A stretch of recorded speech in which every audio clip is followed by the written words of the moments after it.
చూస్తున్నారు కదా కాళేశ్వరం టికెట్. ఇది కాళేశ్వరం గ్రామ పంచాయతీ కార్యాలయం, కాళేశ్వరం మహాదేవ్పూర్ మండల్, జయశంకర్ భూపాలపల్లి జిల్లా, ప్రవేశ రుసుము పార్కింగ్.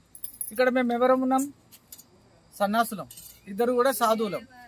కానీ దర్శనానికి మేము లోపల కాళేశ్వరం నదికి దర్శనానికి వెళ్తూ ఉంటే అక్కడ 100 రూపాయలు ఇస్తే కానీ పంపే ప్రసక్తి లేదు.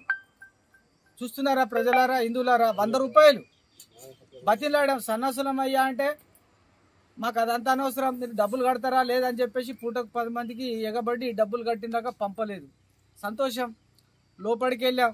33 కోట్లు ఖర్చు పెట్టింది గవర్నమెంట్. ఏ గవర్నమెంట్ ఎక్కడ ఖర్చు పెట్టిందో అర్థం కావట్లేదు. అక్కడ 2-3 టెంట్లు పచ్చ చేశారు, ఈ పక్క ఆ పక్క. అక్కడ పోయి తీరా చూస్తే పురోహితులకు సంబంధించినటువంటి పిండ ప్రధాన కార్యక్రమాలు జరుగుతూ ఉన్నాయి. ఒక రోడే తవ్వేశారు, దాంట్లో దొడ్డుది బెడ్షీట్ లాంటి దొడ్డుది వేశారు. దాంట్లో అక్కడక్కడ కూర్చొని ఉన్నారు. చిన్న చిన్న పిల్లలను తీసుకొని వస్తే ఎక్కడ కూర్చుండబెట్టాలి? అయ్యా యంత్రాంగం గారు, మీరు ఆలోచించండి. మనం అన్నం తింటున్నాం, ఎర్రటెండా 50 డిగ్రీలు 45 డిగ్రీల ఎండ కొడుతూ ఉంది. వచ్చిన ప్రజలు ఎక్కడ ఉండాలి? ఆలోచించండి జర్రా. విఐపి దర్శనం, మీ విఐపీల గురించి మాత్రం బంగారం లెక్క చేసుకున్నారు. మరి మా అటువంటి బీద వాళ్ళకు వస్తే పూరి గుడిసె కూడా లేదు మాకు. మీది ఇది మన తెలంగాణ ప్రభుత్వం ఏర్పాటు చేస్తున్నటువంటి పుష్కరాల గొప్ప వ్యవస్థ. మరి దర్శనానికి వస్తే సన్నాసులమయ్యా, మాకు ఆడవాళ్ళు ఉంటారు, మేము సైడ్ల పాట పోతామంటే 100 రూపాయలు కట్టు పో. మీరు పైసలు తీసుకోవట్లేదా? మీరు సాధువులు ముఖ్యం వదులుతున్నారని ఆ విధంగా చీత్కరింపు మాటలు మాట్లాడి, రెచ్చగొట్టే మాటలు మాట్లాడడం ఇది సమంజసమా? ఓ దేవాదాయ ధర్మాదాయ శాఖ మంత్రి గారు ఎక్కడున్నారు? మీరు బిజినెస్ చేస్తున్నారా?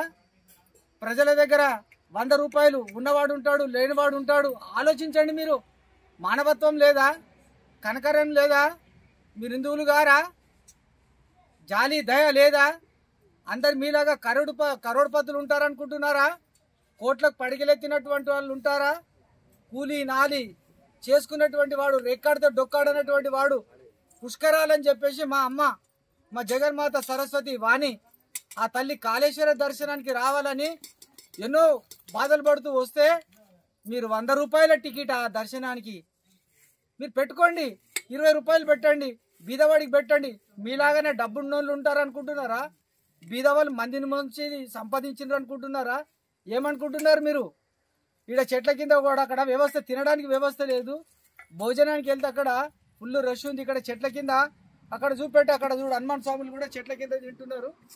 అక్కడ చూపెట్టండి, అక్కడెక్కడ చెట్ల కింద తింటున్నారు జనం. మరి ఏం వ్యవస్థ చేశారు మీరు? 33 కోట్లు పెట్టి ఏదో తెగ అడ్వర్టైజ్ చేస్తున్నారు. దొబ్బిల దోపిడేనా? దేవాదాయ ధర్మాదాయ శాఖ మీరు బోర్డు పెట్టుకోండి, ఒకటి బిజినెస్. దేవాదాయ ధర్మాదాయ శాఖ వ్యాపారము చేయబడుతున్నది. హిందువుల పట్టనే వ్యాపారం చేస్తున్నాం, మిగతా వాళ్ళ దగ్గర మేము చేయట్లేదు. ఎందుకంటే మా హిందువుల ద్వారా మీ బతుకంతా, మీ డిపార్ట్మెంట్ బతుకంతా మీ నాయకులకే కావచ్చు, మీ గవర్నమెంట్కే కావచ్చు, హిందువుల డబ్బులతో మీరు బతుకుతూ ఉన్నారన్న సంగతి మీరు మర్చిపోవద్దు.